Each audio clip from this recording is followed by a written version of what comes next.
Barnabas అనే ఒక సేవకుడు బైబిల్ గ్రంథంలో మనకు దొరుకుతాడు. పౌలు ఒక పరిశుద్ధుడైన పౌలు ఒక సహచరుడు, పౌలుతో పనిచేసినవాడు, పౌలును ఎంకరేజ్ చేసినవాడు, పౌలును సంఘానికి పరిచయం చేసినవాడు, పౌలును మరి సంఘంలో మరి స్థిరపరిచిన వాడుగా మనము చూస్తాం.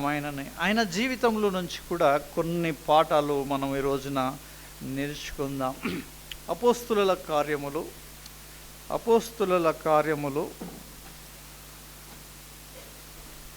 4వ అధ్యాయము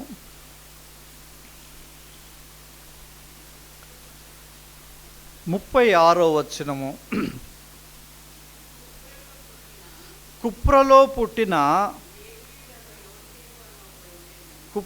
పుట్టిన లేవీయుడగు యోసేపు అను ఒకడు ఉండెను. అతనికి అపోస్తులు హెచ్చరిక పుత్రుడు అని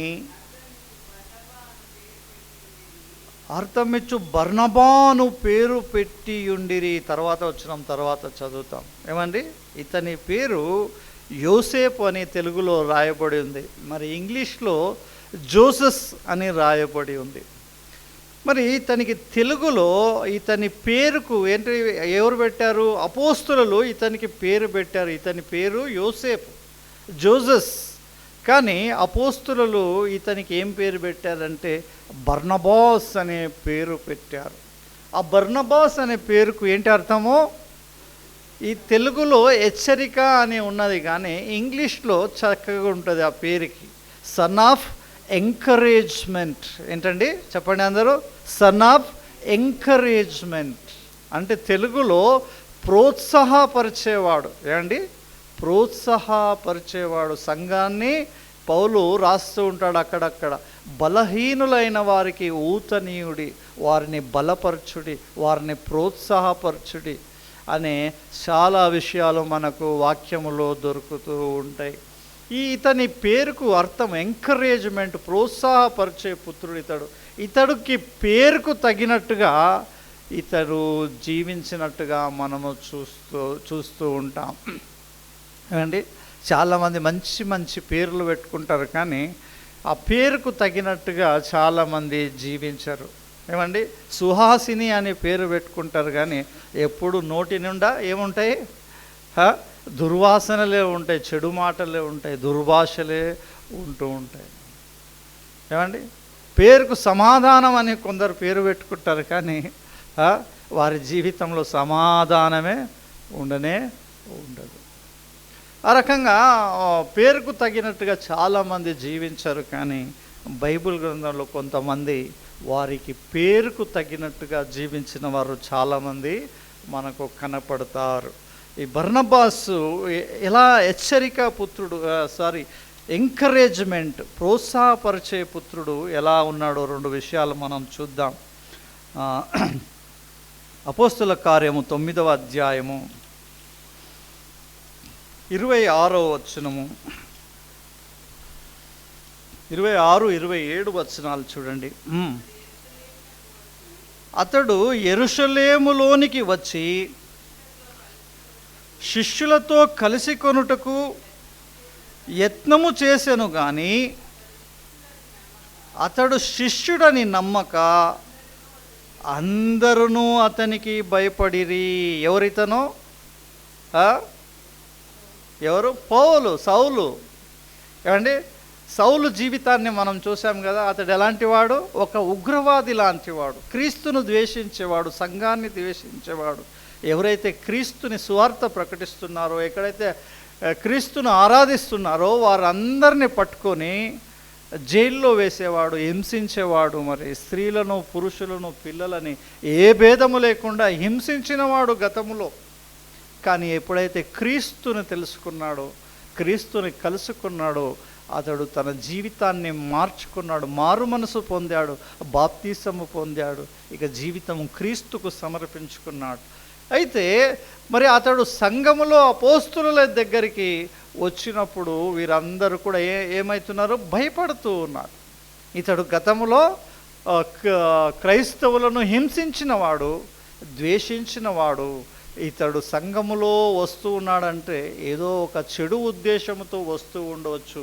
ఇతడు తిరిగి మనల్ని హింసించవచ్చునేమో అనుకొని ఏమైపోతున్నారు, భయపడుతూ ఉన్నారు. అతని సంఘంలో చేర్చుకొనడము లేదు.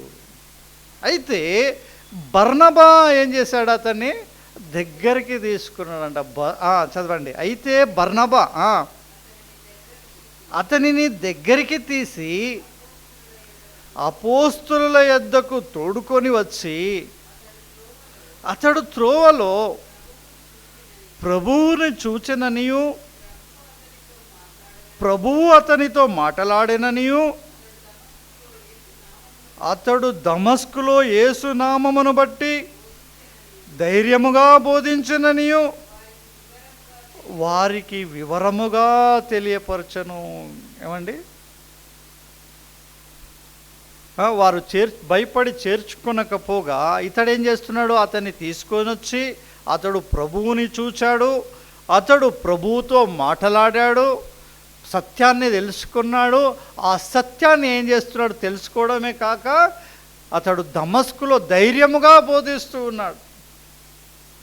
ఏమండి, అప్పట్లో మరి క్రీస్తు నామమును బోధిస్తే ఏం చేస్తారు, పట్టుకొని జైల్లో వేసేవారు. ఇతడే ఆ పని చేసినవాడు. ఇతనికి తెలుసు క్రీస్తు నామాన్ని బోధిస్తే ఎంత హింసను పొందుకోనవలనో, ఎంత అవమానములు ఎదుర్కొనవలనో, ఎంత భయంకరమైన శ్రమ అనుభవించవలనో తెలుసు పౌలుకు. ఎందుకంటే పౌలే ఆ పని చేసినవాడు. కానీ ఇతడు ధైర్యముగా క్రీస్తును ప్రకటించినవాడు అని చెప్పి సంఘానికి నచ్చజెప్పి సంఘములో చేర్చినవాడు ఇతడు బర్నబా. ప్రోత్సాహపరిచేవాడు.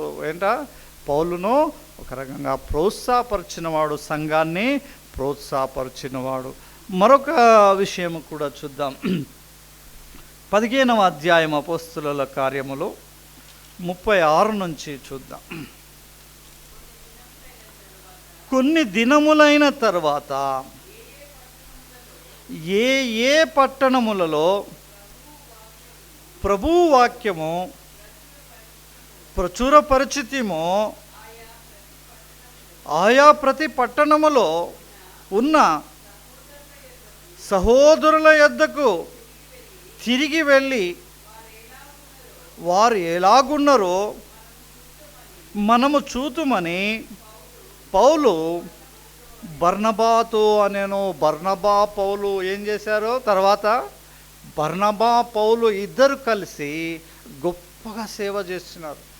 పౌలు ఎంత శ్రమపడ్డాడో ఈ బర్నబా కూడా అంతే శ్రమపడ్డాడు. ప్రతి చోటుకి వెళ్ళి క్రీస్తును ప్రకటించారు, ప్రతి చోటులో సంఘాలను స్థిరపరిచారు. ఇప్పుడు ఏమనుకుంటున్నారు వాళ్ళిద్దరు కలిసి, ఎక్కడెక్కడైతే మనం వాక్యము బోధించామో, ఎక్కడెక్కడైతే ప్రభు నామంలో మనం బోధించిన చోట సంఘాలు ఏర్పడ్డాయో, వారి విశ్వాసం ఎలాగుందో, వారి క్రైస్తవ జీవితం ఎలాగుందో మనం ఒకసారి తిరిగి వెళ్ళి వారిని పరిశీలిద్దాం, టెస్ట్ చేద్దామని ఇద్దరు అనుకుంటూ ఉన్నారు ఇక్కడ. ఆ తర్వాత ఏమంటాడు, అప్పుడు మార్కు అను పేరు గల యోహానును వెంటబెట్టుకొని పోవుటకు బర్నబా ఇష్టపడెను.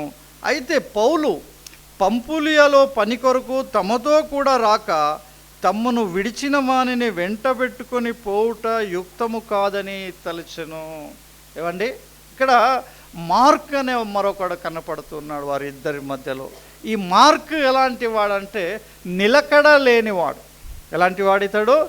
నిలకడ లేనివాడు. ప్రభు సేవలకు అయితే వచ్చాడు, కానీ ఏమండి శ్రమ రాగానే ప్రభువుని వదిలిపెట్టి వెళ్ళిపోయే వంటి మనస్తత్వము కలిగిన వాడు. ఒక పంపులి అనే ప్రాంతంలో దేవుని వాక్యము సువార్త ప్రకటించాలని వీరు గొప్ప ఉద్దేశం కలిగి ఉన్నప్పుడు అతడు ఏం చేశాడు, పౌలును బర్నబాను వదిలిపెట్టి వెళ్ళిపోయాడు. ఇప్పుడు కొంతకాలమైన తర్వాత మనసు మార్చుకొని తిరిగి వారి యొద్దకు వచ్చాడు. నేను ప్రభువు తప్పు చేశాను, నేను ప్రభు సేవలో కొనసాగుతానని తిరిగి వారి దగ్గరికి వచ్చినప్పుడు పౌలు ఏమంటున్నాడు, ఇలాంటి మనస్తత్వం కలిగిన వాడు మనకు అక్కరలేదు. వీడు వచ్చాడే ప్రభు సేవలో మధ్యలో విడిచి వెళ్ళాడు. వీడు ఇప్పుడు కూడా విడిచి ఉంటాడని నమ్మకం లేదు కనుక వీడు మనకు అవసరము లేదు, వీడు అక్కరలేదు అని పౌలు అంటుండగా బర్నబా ఏం చేశాడంటే తర్వాత వచ్చిన చదవండి. అయితే సౌలు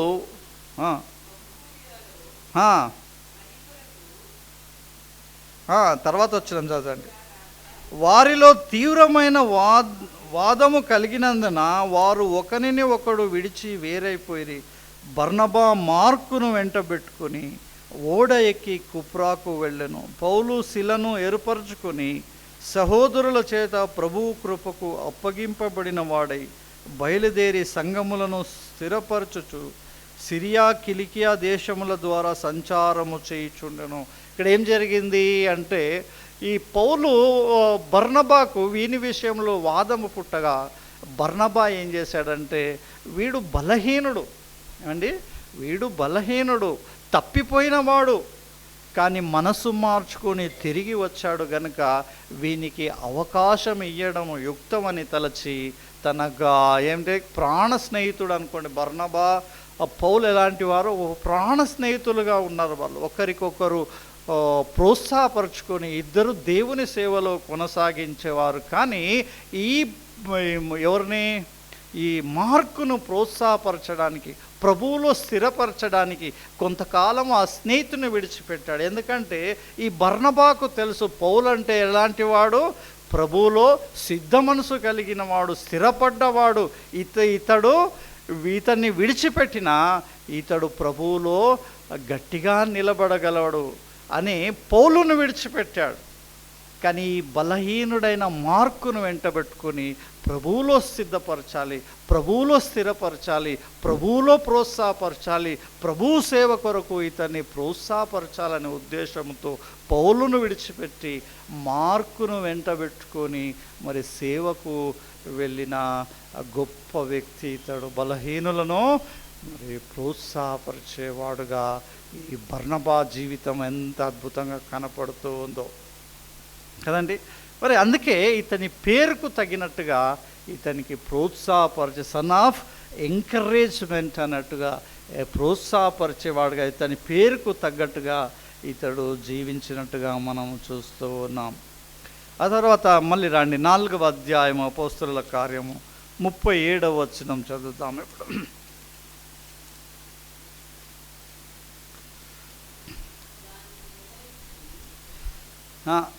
4:37 అయితే బర్నబా గురించే ఏమంటే ఇక్కడ ఏమని ఇతనికి అపోస్తలులు హెచ్చరిక పుత్రుడని అర్థమిచ్చు బర్నబా అను పేరు పెట్టి ఉండి, ఆ పేరుకి అర్థము మనం చూసాము. ఇతడు భూమి గల వాడై ఉండి దానిని అమ్మి దాన్ని వెల తెచ్చి అపోస్తలుల పాదముల యొద్ద పెట్టెను. ఏమండి సంఘంలో వస్తూ ఉండగానే ఎవరైనా మిమ్మల్ని మీకు ఉన్నదంతా ఇచ్చేయమంటే మీరు ఏం చేస్తారు? ఆ గేట్లో కూడా కాలు పెట్టరు. ఏమయ్యా ఏదో క్రీస్తు మంచోడని, క్రీస్తు వస్తే రక్షణ వస్తుందని, క్రీస్తు వస్తే ఆ క్రీస్తు దగ్గరికి వస్తే ఆశీర్వాదాలు వస్తాయని మేము రాక సంఘానికి వస్తే మా ఉన్నదంతా అడుగుతారు. మీరు మీ క్రీస్తు వద్దు, నువ్వు వద్దు, నీ సంఘం వద్దు, ఏది వద్దని ఆ గేట్ నుంచి అట్నే బయటికి వెళ్ళిపోతాం. కానీ ఇతని జీవితం ఎలాగుందో చూడండి. రాకనే స్టార్టింగే ఏం చేశాడంట, ఇతడు భూమి గలవాడంట. ఎంత భూమి ఉందో తెలియదు. ఆ భూములంతా అమ్మి దాని డబ్బంతా తీసుకొచ్చి సంఘముల దగ్గర పెట్టేశాడు. అది క్రీస్తుని ఆరంభంలోనే ఎంతగా ప్రేమించాడు, ఎంత గొప్పగా క్రీస్తును తెలుసుకున్నాడు, క్రీస్తే సమస్తం అని తన జీవితాన్ని సమర్పించుకున్నాడు. అపోస్తలుల కార్యములో కొన్ని విషయాలు చూద్దాం. మనము 2వ అధ్యాయం 44 నుంచి చూద్దాం ఏం రాయబడిందో. విశ్వసించిన వారందరూ ఏకముగా కూడి తమకు కలిగినదంతయు సమష్టిగా ఉంచుకునిరి. ఏమంట ఆ కాలంలో అలా జరిగింది. ఈ కాలంలో దశమ భాగాలు ఇవ్వంటేనే ఇవ్వలేకపోతున్నాము. దేవునికి కొంత కానుక ఇద్దామనుకుంటేనే 10 సార్లు ఆలోచిస్తాం, ఇది దేవునికి ఇస్తే ఏమవుతుందో. మనకు రేపు ఎలా గడుస్తుందో, మనకు పిల్లల ఫీజులు కట్టాలనో, ఇంటి కిరాయి కట్టాలనో, ఎన్నెన్ని ఉన్నాయి ఈ బాధలు. ఈ బాధలంతా అయినాక దేవునికి ఇద్దాంలే అనుకుంటాం. నేను అలాగనే అనుకుంటున్నాను. అనుకొని దేవునికి ఇవ్వడానికి ఎంతో వెనక ముందు అవుతూ ఉంటాం. కానీ ఆ కాలంలో అట్లా లేదు. ఎట్లా విశ్వసించారు? దేవుడిని సంపూర్ణంగా విశ్వసించినారు. నా జీవితము దేవుని చేతిలో ఉంది, నా భవిష్యత్తు ఆయన, నాకు ఆహారము పెట్టువాడు ఆయన, నాకు వస్త్రములు ఇచ్చేవాడు ఆయన, నన్ను బాగుపరిచేవాడు ఆయన, ఆయననే సమస్తము, ఆయనే నాకుండగా ఈ లోకంలో ఉండేది ఏది నాకు అక్కర లేదు అన్నట్టుగా వారు బతికారు. కాబట్టి వారి దగ్గర ఉన్నదంతా అమ్మి ఏం చేశారు? అపోస్తుల పాదముల దగ్గర పెట్టినారు. అంత గొప్పగా జీవించారు. ఇతడు మరి బర్నబా కూడా తన భూములంతా అమ్మి ఆ వెలను తెచ్చి మరి సంఘములో పెట్టినట్టుగా మనం చూస్తూ ఉన్నాం. ఇదియుగాక వారు తమ చరాస్తులను అమ్మి అందరికీ వారి వారి అక్కర కొలది పంచిపెట్టిరి. మరియు వారు ఏక మనస్కులై ప్రతిదినము దేవాలయములో తప్పక కూడుకొనుచు, ఇంటింట రొట్టెను విరుచుచు, దేవుని స్తుతించుచు, ప్రజలందరి వలన దయ పొందిన వారై ఆనందముతోనూ నిష్కపటమైన హృదయముతోనూ ఆహారము పుచ్చుకొనుచుండిరి. మరియు ప్రభు రక్షణ పొందుచున్న వారిని అనుదినము వారితో చేర్చుచుండిరి. ఎంత గొప్ప వారి జీవితం నుంచి మనము ఎన్నో విషయాలు మనం నేర్చుకోవచ్చు. నీది నాది అనే భేదం లేదు. ఎవరికి అవసరమైతే వాళ్లకు పంచిపెట్టారు. నాకు అవసరం ఉంది, నాది రేపు, ఈరోజు నీకు అవసరం ఉంది, నీవు నీ అవసరం తీర్చుకో, రేపు నేను చూసుకుంటా, నాకు దేవుడు ఉన్నాడు అనే గొప్ప విశ్వాసముతో వారు జీవించారు. వారు ఏక మనస్కులైనారు, నిష్కపటులై ఉన్నారు. ఒక్కొక్క మాట ఎంతో ఓర్తబుల్, అక్కడ ఎంతో విలువను తెచ్చిపెడతాయి ఆ మాటలను. నేను ఈ మధ్యకాలం ఏం చేస్తున్నాను, ఆ మాటలను ఇట్లా రౌండప్ చేసుకుంటున్నాను. చాలా ఈజీగా ఉంటాయి ఆ మాటకు. అట్లా రౌండప్ చేసుకుంటే మీరు చదువుతున్నప్పుడు ఆ మాట చాలా మిమ్మల్ని గుచ్చుకుంటుంది, హత్తుకుంటుంది ఆ మాట. వారు నిండు హృదయముతో మరి వారు గొప్ప సేవ చేస్తున్నారు దేవునికి. మరి వారు ఆ రకంగా సమర్పించుకున్నారు. మరి బర్నబా కూడా ఏం చేశాడు? తనకు కలిగినదంతా సమస్తమును అమ్మి మరి అపోస్తుల పాదముల యొద్ద పెట్టిన గొప్ప విశ్వాసిగా మరి ఇతడు కనపడుతూ ఉన్నాడు. మరి 11వ అధ్యాయము 22వ వచనంలో కూడా మనకి కొన్ని చూద్దాం.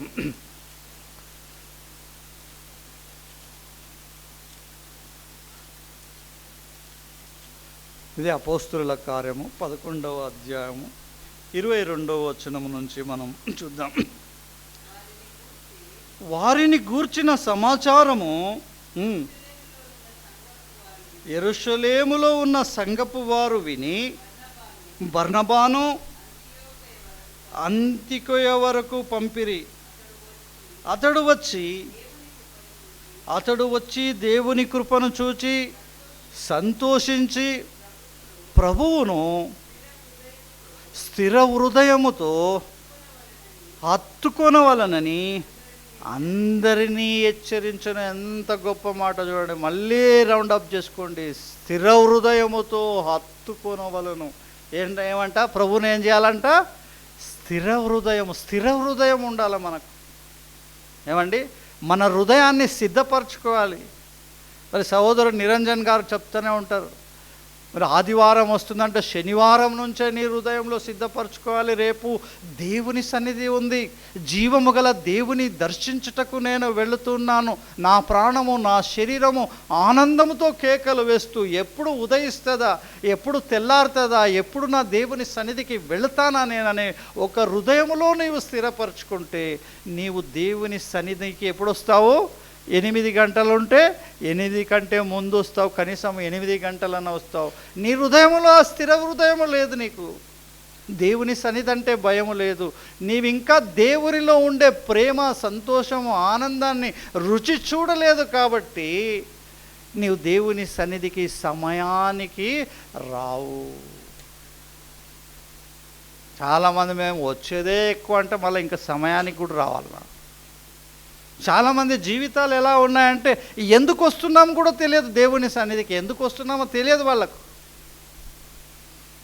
అది ఒక అలవాటులో ఒక అలవాటు. ఈ లోక నటన, ఈ లోకాన్ని చూసి భక్తిని నేర్చుకున్నారని ఒక మాట ఉన్నది బైబిల్ గ్రంథంలో. ఎక్కడుందో ఎవరికైనా జ్ఞాపకం ఉంటే చెప్పొచ్చు. మరి ఎక్కడ నేర్చుకున్నారంట? ఈ లోకంలో భక్తి ఉన్నది. గుడ్లకు వెళ్తున్నారు చాలామంది, మందిరాలకు వెళుతూ ఉంటారు, వారి ఇష్టం ఎప్పుడైనా వెళ్తారు. వాళ్ళకు సమయము, నిష్ఠ, నియమము, భక్తి, పరిశుద్ధత ఏముండవు. ఎప్పుడైనా మందిరానికి వెళ్ళొచ్చు, ఒక కొబ్బరికాయ కొట్టవచ్చు, 2 పూలు ఇవ్వచ్చు, కొంత కానుకాందల పడేసి మేము భక్తులము అనే ఒక ఫీలింగ్లో ఉంటారు. మళ్ళీ చేసే పనులన్నీ చెడ్డ పనులే. వారి మాట, వారి చూపు, వారి నడక, వారి ప్రవర్తన ఎక్కడ కనిపించదు. అది లోకము. కానీ దురదృష్టం ఏంటంటే ఈ క్రైస్తవులమైన మనము కూడా లోకాన్ని చూసి నేర్చుకుంటున్నాం. దేవుని సన్నిధి 8 గంటలంటే 9 అంటే భయం లేదు. నీ హృదయము నిండు ఎవరు కాలేబా కాదు, యెహోషువ అంటాడు, నిండు హృదయముతో 14:8 యెహోషువ గ్రంథం చూడండి, చదవండి ఒకసారి. యెహోషువ గ్రంథం 14:8.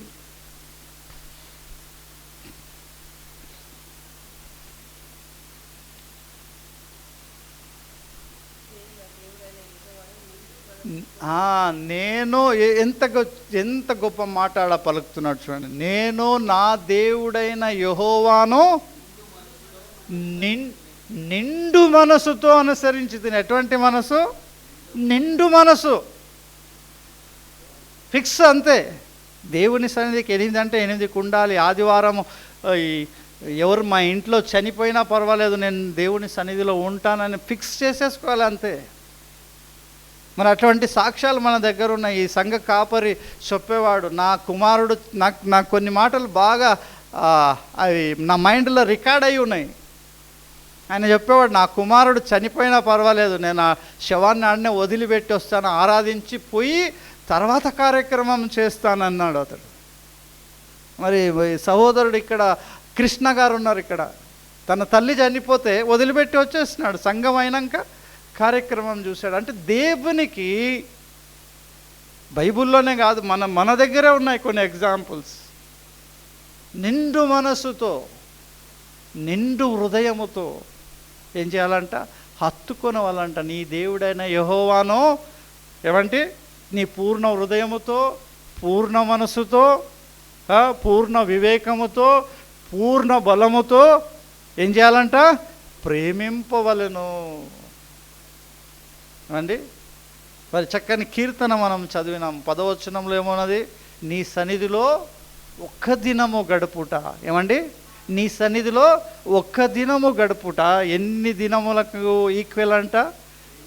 1000 దినములు. 1000 దినములు. అంత ఆనందం ఉన్నదే దేవుని సన్నిధిలో, అంత సమాధానం ఉన్నది. మరి నువ్వు ఎందుకు నిర్లక్ష్యము చేస్తున్నావు అంటే, రుచి చూచి తెలుసుకొనుడి యెహోవా ఆ రుచి నీకు ఇంకా తెలియలేదు అన్నట్టు. ఏమండి? దేవుని సన్నిధిలో ఉండే రుచి, దేవుని సన్నిధిలో నీకు కలిగే సమాధానము, దేవుని సన్నిధిలో నువ్వు అనుభవించే ఆనందము గురించి నీకు ఇంకా తెలియలేదు. ఏదో వస్తున్నావు, ఆయారాం గయారాం అంటుంటారు మార్వాడి వాళ్ళు. ఏదో వస్తున్నావు పోతున్నావు అంతేగాని నీకు ఆ రుచి ఒక్కరోజు ఏమండి స్థిరం చేసుకోండి హృదయంలో. ఈ ఆదివారం నేను దేవుని సన్నిధికి సమయానికి వెళ్ళి ఏం చేస్తాను? లోకాన్ని మర్చిపోతాను, అందరితో కలిసి పాటలు పాడతాను, లీనమైపోతాను నా దేవునిలో, ఆరాధిస్తాను నిండు హృదయముతో, నిండు మనసుతో, దేవుని వాక్యము శ్రద్ధగా వింటాను. దేవుని సన్నిధిలో ఆ 2 గంటలు దేవునికే నేను సమర్పించుకుంటానని ఒకరోజు తీర్మానం చేసుకొని దేవుని సన్నిధిలో నువ్వు గడిపి చూడు. నీకు కలిగే ఆ ఆనందము, ఆ సంతోషము, ఆ సమాధానము 1000 దినములు ఈ లోకంలో బ్రతికినా నీకు దొరకవు. మనలో ఉండే ప్రాబ్లం ఏమంటే, మన శరీరాలు ఉంటాయి కానీ సంఘములో మన మనసు ప్రపంచమంతా తిరుగుతుంటుంది. ఈ ఆ పాటల్లో ఉండే అర్థం గ్రహించము, ఆ ఎంజాయ్మెంట్ చెయ్యము, ఆ దేవుని వాక్యము వినము. దేవుని వాక్యం ఇక్కడి నుంచి నీ కొరకే వస్తుంది. చాలాసార్లు సైతానుడు ఏం చేస్తాడు, అప్పుడే నిన్ను తిప్పుతాడు, బిర్యానీ వైపు తిప్పేస్తాడు. నీ జీవితాన్ని మార్చి నిన్ను ఆశీర్వాదించాలని ఉద్దేశముతో దేవుడు సేవకుని సిద్ధపరిచి ఇక్కడ నిలబెట్టి ఆయన జీవపు మాటలు మాట్లాడుతున్నప్పుడే నీ మనసును ఏం చేస్తాడు, సాతానుడు తిప్పిస్తాడు. దాన్ని ఎవరు కంట్రోల్ చేసుకోవాలి? నీవే చేసుకోవాలి. నా కొరకు ఏం వాక్యం వస్తుందా అన్నట్టు ఎదురు చూస్తూ ఉండాలి. ఏమండి, క్రికెటర్స్ ఏం చేస్తూ ఉంటారు ఫీల్డ్లో, మైదానంలో? అక్కడి నుంచి వాడు బాల్ కొడుతుంటే వారు బాలే చూస్తుంటారు, ఇది నా దగ్గరికే వస్తుంది అన్నట్టుగా చూస్తూ ఉంటారు వాళ్ళు. అది ఎంతో దూరంలో పోతున్నా దాన్ని ఏం చేస్తారు, పరిగెత్తుకొని పోయి క్యాచ్ పట్టుకుంటారు. అంటే వాళ్ళ శ్రద్ధ అన్నట్టు, వారి ఆసక్తి. అదేవిధంగా మనకు శ్రద్ధ ఆసక్తి ఉంటే దేవుని వాక్యము పట్ల, దేవుని పట్ల మనం కూడా ఏం చేస్తామో పట్టుకుంటాము అన్నట్టు. దేవుని వాక్యాన్ని పట్టుకుంటాము, మన జీవితాలను సరిదిద్దుకుంటాం, 100కి 30 మార్కులను వేసుకుంటాం. నేను ఒక గ్యారంటీ నాకున్నది. ఏంటి ఆ గ్యారంటీ అంటే, 100% కాకపోయినా ఒక 30% పాస్ మార్కులు నాలో ఉన్నాయి. నా విశ్వాసమును బట్టి నేను దేవుని దగ్గరికి వెళ్ళిపోతా, పాస్ అయ్యి వెళ్తా. మరి ఆ విశ్వాసం కనీసం ఉందా? 100% మనం జీవించలేం, పౌల్లాగా జీవించలేం, బర్నబాలాగా మనం జీవించలేం. కనీసం ఒక మంచి విశ్వాసిగానే జీవించగలమా? కనీసం ఈ లోకము ఒక పరీక్షలో మనం పాస్ అయ్యగలమా? ఓసారి మనల్ని మనం పరిశీలన చేసుకు. ఎంత గొప్ప మాట ఇతడు హెచ్చరిస్తూ ఉన్నాడండి. ఏమంట, ప్రభువును స్థిర హృదయముతో హత్తుకొనవలనని అందరినీ హెచ్చరించను. మరొక మాట చూడు, ఎంత బాగా రాయబడింది. అతడు పరిశుద్ధాత్మతోనూ విశ్వాసముతోనూ నిండుకొనిన సత్పురుషుడు. ఏమండి, ఎట్లా నిండుకొన్నాడంటే ఇతడు పరిశుద్ధాత్మ అంటే దేవుని ఆత్మతో, రెండవది విశ్వాసముతో నిండుకొని ఉన్నాడంటే ఇతడు. నా జీవితము దేవునికి సమర్పించినాను, ఇక నా జీవితంలో ఏమి జరిగినా ఆయన చిత్త ప్రకారమే జరుగుతుంది. ఆయన పొమ్మంటే పోతాను, కూర్చోమంటే కూర్చోను, రమ్మంటే వస్తాను, ఆయన చిత్త ప్రకారము జీవిస్తాను. నేను అల్ప విశ్వాసిగా ఉండను, ఇటు అటు కొట్టుమిట్టాడను, అవసరాన్ని బట్టి ప్రవర్తించను. మనం ఇవన్నీ చేస్తుంటాం కదా, అవసరాన్ని బట్టి సంఘానికి వస్తూ ఉంటాం, అవసరాన్ని బట్టి దేవుని పైన విశ్వాసం ఉంచుతూ ఉంటాం. స్వార్థమైన విశ్వాసం, స్వార్థమైన విశ్వాసులం మనం. కనుక ఎట్లా ఉండాలంట, విశ్వాసముతో, పరిశుద్ధాత్మతోనూ విశ్వాసముతో నిండుకున్న వారముగా మనము కూడా ఉండాలంట. సత్పురుషుడు, బహు జనులు ప్రభువు పక్షమున చేరిరే. చూడండి, ఎవరి విశ్వాసమును బట్టి, ఎవరి యొక్క క్రియలను బట్టి బర్నబాస్ పరిశుద్ధాత్మతోను విశ్వాసముతో నిండుకొనినప్పుడు అతనిలో ఉన్న ఆ దేవుణ్ణి చూశారు వాళ్ళు. ఆ కాలపు అపోస్తులలో క్రీస్తుని లోకం చూచింది. వారు నడుస్తుంటే క్రీస్తు నడిచినట్టుగా, వారు మాట్లాడుతుంటే క్రీస్తు మాట్లాడుతున్నగా, వారు పనులు చేస్తుంటే క్రీస్తు పని చేస్తున్నట్టుగా అంతగా సమర్పించుకున్నారు వాళ్ళు.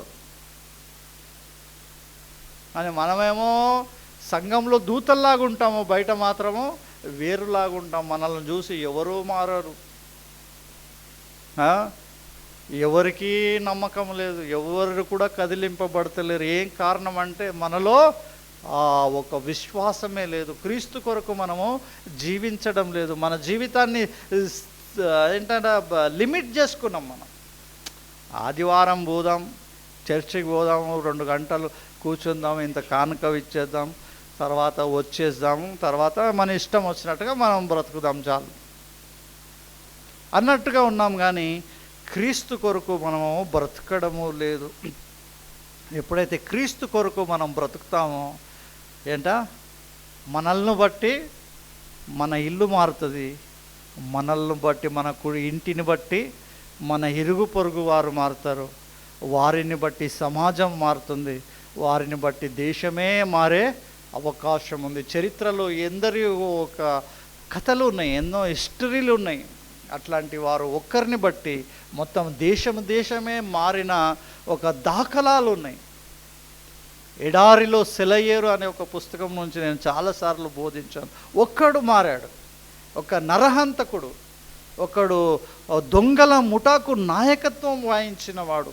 ఎప్పుడైతే అతడు క్రీస్తుని చేర్చుకున్నాడో అతడు ఏం చేశాడంటే తన ముఠాతో సహా వెళ్ళి లొంగిపోయినాడు. ఎవరో జడ్జి ఎదురంగా లొంగిపోయా, ఎన్నో హత్యలు చేశాము, ఎన్నో మానభంగాలు చేశాము, ఎందరినో దోచుకున్నాము, మేము నరహంతకులం, మేము మాలాంటి వారికి బ్రతకడానికి హక్కే లేదు, మాకు దయచేసి మీ శిక్ష వేయండి. ఎందుకయ్యా ఇంత మారినావు, నేను ఎవరు పట్టుకున్నారు, నీ స్వతంత్రుడివే కదా, అందరూ తప్పించుకుంటే మీరే వచ్చి సరెండర్ అవుతున్నారు, ఏంటి కారణం అంటే అతడు ఏం చెప్పాడంటే క్రీస్తు కారణం. క్రీస్తును మేము తెలుసుకున్నాం, ఆ రక్షణ తెలుసుకున్నాం, ఆయనలో ఉన్న సత్యాన్ని తెలుసుకున్నాం, ఆయనలో ఉండే గొప్పతనం తెలుసుకున్నాము. మేము చేసే క్రియలను బట్టి మాకు వచ్చే శిక్ష నరక శిక్ష, అగ్నిగుండంలో పడవేయబడతామని తెలుసుకున్నాం. మాకు అదొద్దు, మేము క్రీస్తు ప్రేమను తెలుసుకున్న వారని, క్రీస్తు కొరకు బ్రతుకుతాం, క్రీస్తు మమ్మలను మార్చాడు అని సరెండర్ అయిపోయినారు. వారి జీవితము, వారు జైల్లో ఉంటే జైలు మారుతుంది, జైల్లో నుంచి విడిచిపెడితే ఊరు మారుతుంది వారిని బట్టి. ఎడారిలో సెలయేరు అని ఎడారి పుష్పించింది అని ఒక చిన్న పుస్తకం వస్తుంది, చదవండి. ఆ బుక్ ఎండ్ అయ్యేదాకా మీ కంటిలో కన్నీరు మీరు కార్చకపోతే నన్ను అడగండి. అంత గొప్ప సాక్ష్యము వారు ఇచ్చారు. ఒకడు మారి ఒక ఊరే మారినట్టుగా మనం చూస్తున్నాం. మరి ఇక్కడ ఏమనే ఉంది ఇక్కడ, ఇతన్ని బట్టి ఏంట్రా ప్రభు పక్షమున బహుజనులు చేరినారంట సంఘంలో. ఒక్కరిని బట్టి అనేకులు సంఘానికి తనలో ఉండే విశ్వాసమును బట్టి, తనలో ఉండే పరిశుద్ధతను బట్టి, తనలో మారిన తీరును బట్టి అనేకులు ప్రభువు యొద్దకు వచ్చారని వాక్యము చెప్తూ ఉంది. అంతేకాకుండా వారు కలిసి 1 సంవత్సరమంతయు సంఘములో ఉండి బహుజనులకు వాక్యమును బోధించిరి. మొట్టమొదట అంతియొకయలో శిష్యులు క్రైస్తవులనబడిరి. ఏమండి, ఫస్ట్ టైం. ఇంతకుముందు ఏం పేరుతో పిలిచారో కానీ ఎప్పుడైతే వీరు బ్రతికిన తీరును బట్టి, వీరు జీవించిన జీవితాన్ని బట్టి ఏం పేరు వచ్చిందంటే మొట్టమొదటిసారి వీరు క్రైస్తవులు. వీరు క్రీస్తుని అనుసరిస్తూ ఉన్నారు, ఆయన వలె ప్రేమను చూపుతూ ఉన్నారు, ఆయన వలె దయను చాటిస్తూ ఉన్నారు, ఆయన వలనే పరిశుద్ధముగా జీవిస్తున్నారు, వీరు క్రీస్తు వలె జీవిస్తున్నారు. కాబట్టి వీరికి ఏం పేరు పెడితే ఉచితంగా ఉంటుందని వారికి క్రైస్తవులని మొట్టమొదటిగా వీరిని బట్టి పౌలు బర్నబాను బట్టి క్రైస్తవులనే పేరు లోకంలో వచ్చింది. మనల్ని ఏ పేరుతో పిలుస్తున్నది ఈరోజు లోకంలో? క్రైస్తవులని. ఎందుకు మనల్ని పిలుస్తున్నారు? వారిని బట్టి. ఒక మంచి క్రైస్తవుడిగా మరి సాక్ష్యము నిలబెట్టుకోగలవా? ఒకసారి పరిశీలన చేసుకుందాం. మరి 13వ అధ్యాయానికి వద్దాం. అపోస్తలుల కార్యములు 13వ అధ్యాయము. మరి ఈ 3 వచనాలు చదువు. 3 వచనాలు 13వ అధ్యాయము అపోస్తలుల కార్యములు. అదే నాది కాదమ్మా, అంతియొకయలో సంఘములో, అంతియొకయలోనున్న సంఘములో బర్నబా, నిగేర్ అనబడిన సుమయోను, కురేనీయుడైన లూకియా, శతాధిపతి అయిన హేరోదుతో కూడా పెంచబడిన మనహేసు, సౌలు అను ప్రవక్తలను బోధకులను ఉండిరి. వారు ప్రభువును సేవించుచు ఉపవాసము చేయుచుండగా పరిశుద్ధాత్మ నేను బర్నబాను సౌలును పిలిచిన పని కొరకు వారిని నాకు ప్రత్యేకపరచుడని వారితో చెప్పాను. ఏమండి, ఎవరు పిలుస్తున్నారు వీరిని సేవలో? పౌలును బర్నబాను. ఎవరు ఎన్నుకున్నారు? పరిశుద్ధాత్మ దేవుడే ఏర్పరచుకున్నాడంటే. ఎందుకు ఏర్పరచుకున్నాడు? ఏమండి, చాలామంది 50 సంవత్సరాలు దేవుని సంఘానికి వస్తూ ఉంటారు. ఎంత వచ్చినా వారి జీవితంలో ఏ మార్పు ఉండదు, ఏ సేవ చేయరు వాళ్ళు. బట్టి సంఘానికి వచ్చిపోవడంలో తృప్తిగా ఉంటారు అంతే. ఏదో మేము గొప్ప పనులు చేస్తున్నాం, సంఘానికి రావడమే మాది గొప్ప అన్నట్టుగా బ్రతుకుతూ ఉంటారు. కానీ క్రీస్తు కొరకు బ్రతకరు అన్నట్టు. క్రీస్తు కొరకు ఒక్కరికైనా సువార్త చెబుదాం, ఒక్కరికైనా మేలు చేద్దాం, ఒకరినైనా ప్రోత్సాహపరచుదాం, ఒకరినైనా ఆధ్యాత్మిక జీవితంలో స్థిరపరచుదామనే ఉద్దేశము లేకుండా బ్రతికేవారు చాలామంది ఉంటూ ఉంటారు. ఈ పౌలు బర్నబా జీవితంలో మనం చూస్తుంటే దేవుడే ఆశ్చర్యపోయినాడు అన్నట్టు. ఆ సబ్జెక్టును, ఆ కాంటెస్ట్ మనం అర్థం చేసుకోవాలి. వారి జీవితాన్ని చూసి ఏం చేసినాడు? దేవుడే ఆశ్చర్యపోతున్నాడు. ఏంటయ్యా వీరు, సంఘంలో అందరూ ఉన్నారు, చాలామంది ఉన్నారు, వీరిద్దరే ఎందుకు? అందరిలాగా వీరు లేరు, వీరిద్దరూ చాలా ప్రత్యేకముగా ఉన్నారు. వీరిద్దరు దేవుడంటే ఎంతో ప్రేమ, దేవుడంటే ఎంతో గౌరవము, దేవుని కొరకు పనిచేయాలనే ఉత్సాహము, దేవుని కొరకు ఏదో చేయాలి, దేవుడు ఆయన యేసుక్రీస్తు వదిలిపెట్టిన పనిని మేము కంప్లీట్ చేయాలి, ఆయన మమ్మలను ఎందుకు పిలిచాడో దాన్ని మేము నెరవేర్చాలని ఒక గొప్ప ఉద్దేశం కలిగి ఆ కాలంలో ఇద్దరు పనిచేస్తూ ఉన్నారు. దేవుడు చూసి ఆశ్చర్యపడుతున్నాడు. పిలు వాళ్ళిద్దరిని లేపి నా దగ్గరికి తీసుకురా, వారిద్దరిని అభిషేకము చేసి ఈ చిన్న పనే కాదు, ఇంతకంటే గొప్ప పనికి నేను వీరిద్దరిని నియమిస్తున్నాను, పంపించు లోకంలో,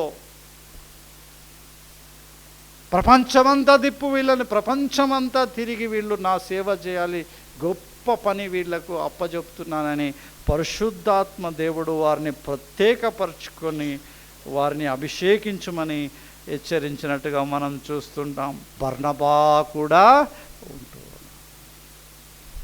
ఏమండి అటువంటి సేవ ఈ రోజుల్లో సేవ చేసే కార్పొరేట్ లెవెల్లో సేవలు చూస్తూ ఉన్నాం మనం. ఏమి బోధిస్తున్నారో కూడా ఆ క్రిస్టియన్ ఛానల్ టీవీ పెడితే నాకు పిచ్చిలేస్తుంది. ఏమి బోధిస్తూ ఉన్నారు వీళ్ళు? ఎవరు పైగా సాక్ష్యాలు, గొప్ప గొప్ప సాక్ష్యాలు, వాళ్ళు అబద్ధ సాక్ష్యాలు, అంతా డబ్బు ఇచ్చి చొప్పిస్తున్నారేమో అనిపిస్తుంది నాకు. పిచ్చి పిచ్చి సాక్ష్యాలు, పిచ్చి పిచ్చి మాటలు, పిచ్చి పిచ్చి అద్భుతాలు.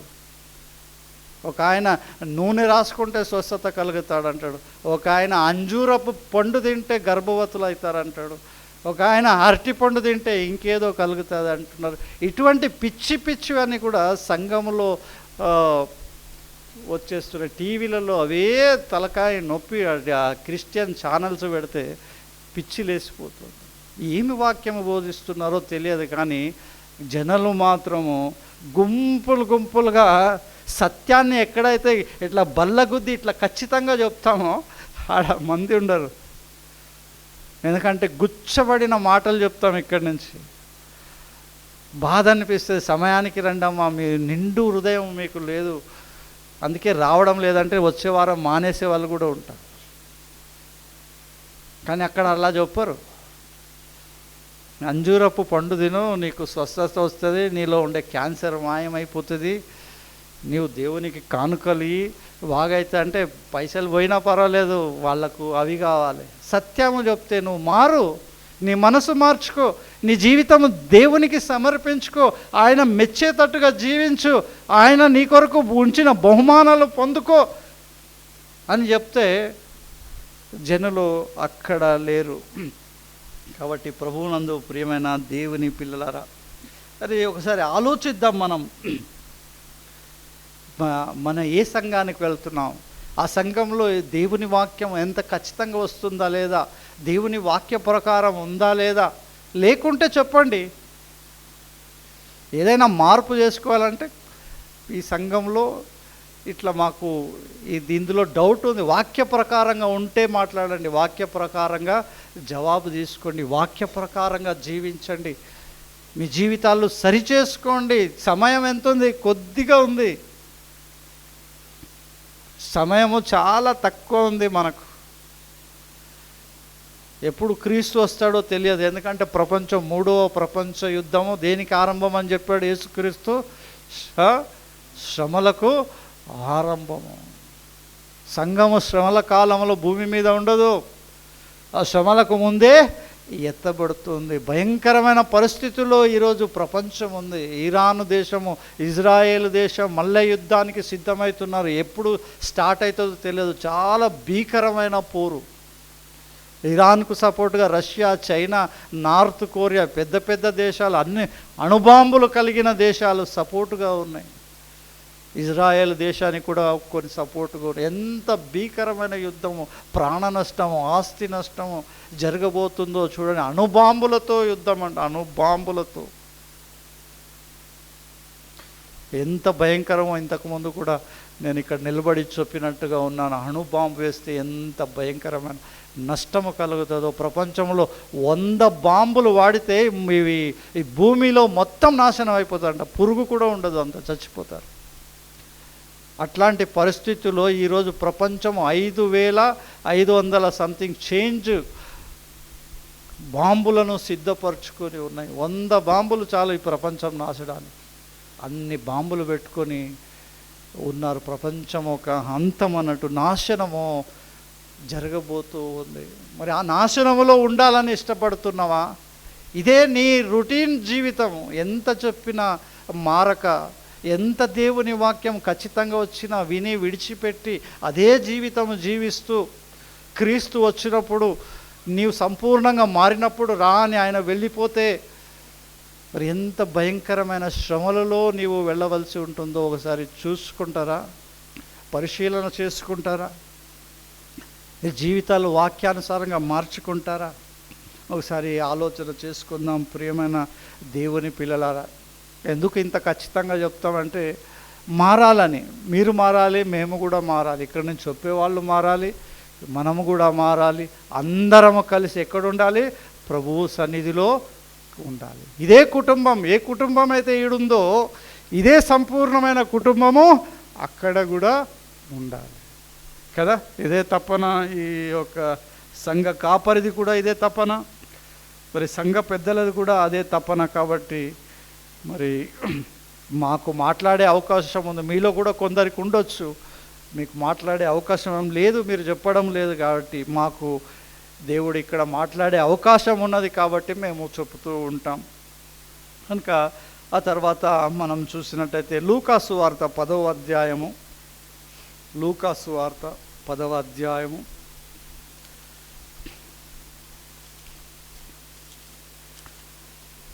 1, 2, 3 వచనాలు మనం విడివిడిగా చదువుకుందాం.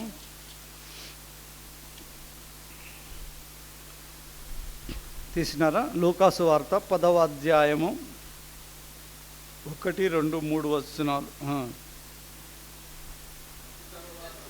అటు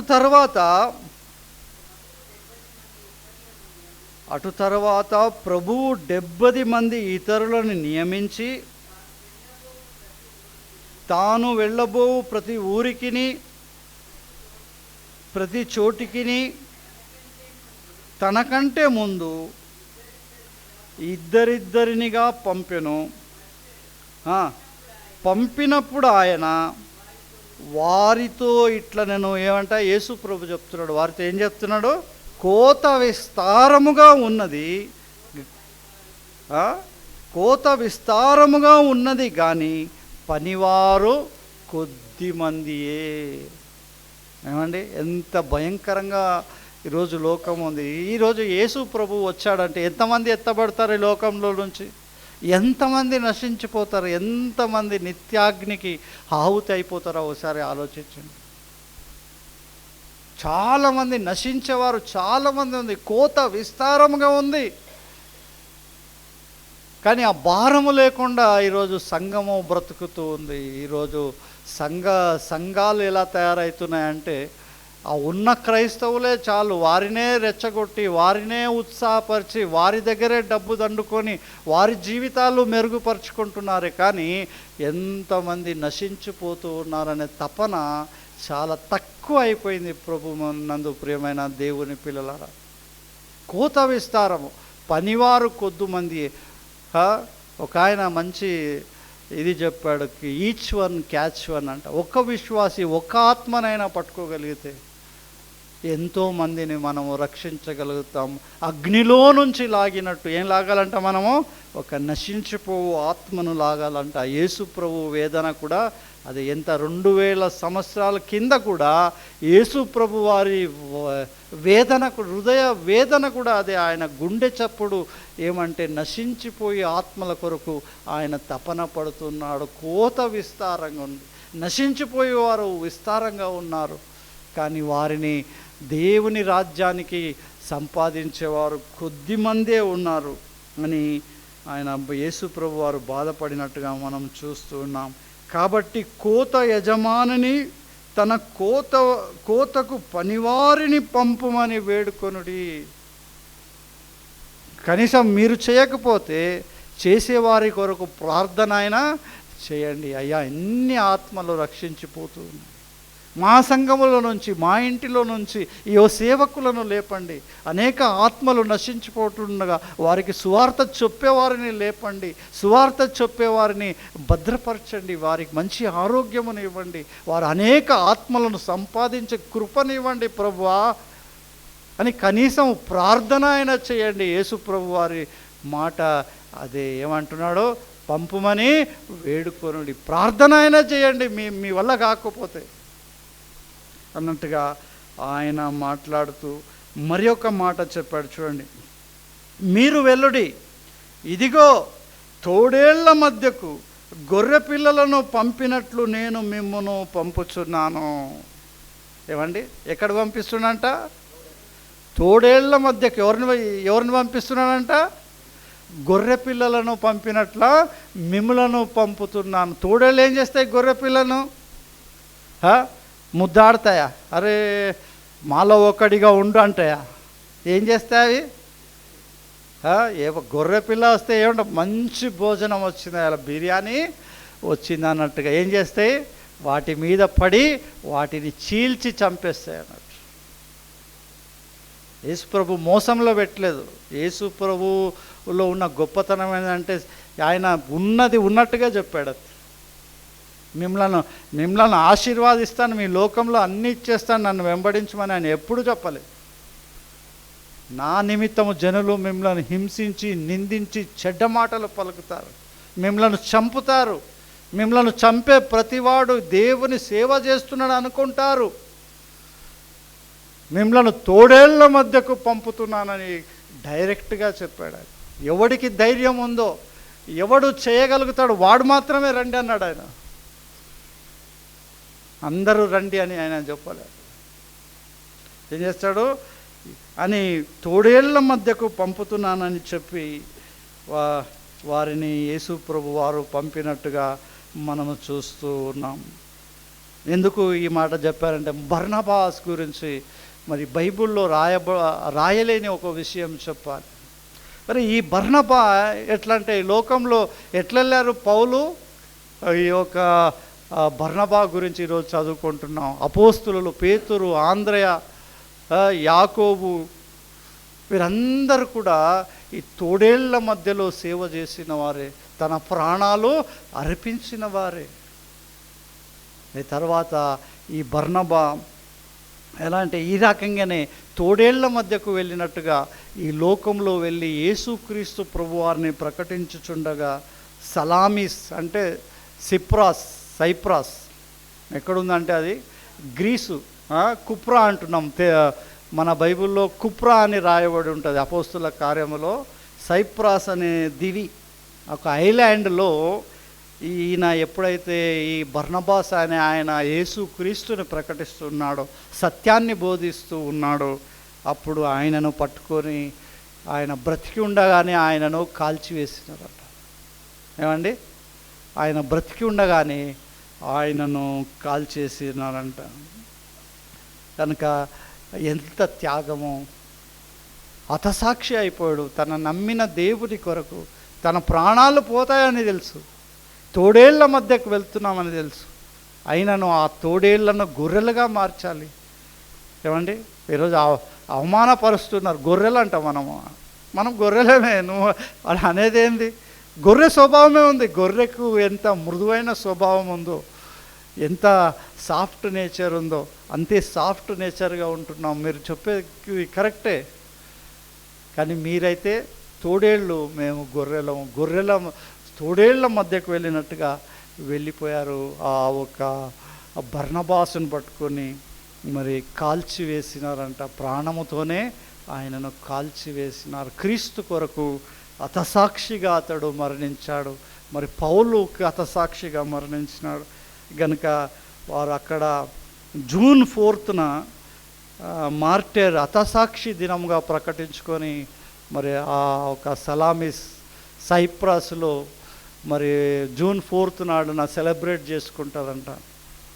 ఇంకా ప్రభువునందు ప్రియమైన దేవుని బిడ్డలారా, మరి అద్భుతమైన జీవితాలను మనం చూస్తూ ఉన్నాం. క్రీస్తు కొరకు ఏమి ఆశించలే వాళ్ళు, మనలాగా ఆశీర్వాదాలు ఆశించలే. ఈరోజు సంఘంలో వచ్చే వాళ్ళంతా సంఘానికి వస్తే డబ్బు, సంఘానికి వస్తే ఉద్యోగాలు, సంఘానికి వస్తే పెళ్ళిళ్ళు అయిపోవాలి, సంఘానికి వస్తే రోగాలు తొలగిపోవాలి అని ఆశతోనే వస్తున్నారు. కానీ ఆ కాలపు సంఘ విశ్వాసులు ఉన్నదంతా వదిలేసినారు. ఉన్నదంతా అమ్మి సంఘానికి ఇచ్చినారు. బీద వాళ్ళకి పంచిపెట్టండి. ఏది ఆశించలే. నాకు ఆరోగ్యం ఇవ్వండి ప్రభు అని కూడా ఈ అపోస్తుల కార్యంలో ఎవరు ప్రార్థించలే. అపోస్తులు, ప్రభా మాకు మంచి ఆరోగ్యం ఇవ్వు, మాకు ఆశీర్వదించు అని ఏ సేవకుడు కూడా ప్రార్థించలేదు. ఇతరుల కొరకు ప్రార్థించినట్టుగా ఉన్నాయి, కానీ వాళ్ళు ఏది కోరుకోలేదు. వారు కోరుకున్నదంతా కేవలం ఆత్మలను మాకు ఇవ్వు ప్రభువా, ధైర్యముగా మేము బోధించే శక్తిని మాకు ఇవ్వు, ధైర్యాన్ని ఇవ్వు, హతసాక్షులుగా మరణించే భాగ్యం ఇవ్వు, క్రీస్తులాగా నీలాగా సిలువ వేసుకొని చచ్చిపోయే గొప్పతనం మాకు ఇవ్వు, భాగ్యం ఇవ్వు అని కోరుకున్నారు. పేతురైతే మరి ఉల్టా సిలువ వేయబడ్డాడంట. నా ప్రభువులాగా మరణించేంత గొప్పతనం నాకు లేదు, దయచేసి నన్ను తలకిందులుగా సిలువ వేయండి. ప్రభువు కొరకు ఆ రకంగా హతసాక్షి అయిన వాళ్ళు మనకు కనపడుతూ ఉంటారు చరిత్ర. మరి గొప్ప వ్యక్తి కాదా ఈ బర్నబాస్? ఎంత ప్రభు కొరకు ఎంత సమర్పించుకున్నాడో, ఎంత సేవ చేసినాడో మనము చూస్తున్నాం అధ్యయనంలో. కానీ విన్న దాంట్లో కొంత ముత్యమంతైన మనలో మార్పు వస్తే దేవుడు మెచ్చుకుంటాడు. ఈరోజు పడిన ఒక ప్రయాసం వ్యర్థము కాకుండా పోతుంది. కొంచెమైనా సమయానికి వద్దాం దేవుని సన్నిధికి, మానేవారు మానకుండా వద్దాం దేవుని సన్నిధికి, సంపూర్ణంగా దేవుణ్ణి ఆరాధిద్దాం, దేవుని వాక్యం విని కొంచెమైనా జీవితం మార్చుకుందాం. మాటలు, నా చూపులు, నా నడక, నా ప్రవర్తనలో మార్పు చేత నన్ను చూసి లోకము అరే వీరు క్రీస్తు బిడ్డలు. ఆ రోజు పౌలును బర్నబాను చూసి వీరు క్రైస్తవులు అనే పేరు పెట్టినారు, వీరు క్రీస్తుని పోలి నడుచుకుంటున్నారయ్యా. అది వేరే సబ్జెక్ట్. కానీ దేవత అది కూడా ఉంది. దేవతలే దిగి వచ్చినారు అనుకున్నారు. వారిలో ఎంత వారిని ఎవరిని బట్టి? వీళ్ళను బట్టి. కనుక మనల్ని బట్టి కూడా లోకము కొంచెమైనా మనల్ని బట్టి ఒక ఆత్మ అయినా మన జీవితాన్ని బట్టి ఒక ఆత్మ అయినా రక్షింపబడితే మరి మనకు ఎంత గొప్ప బహుమానము మరి ఉంటుంది కదా. కనుక మనల్ని మనం పరిశీలన చేసుకుందాం.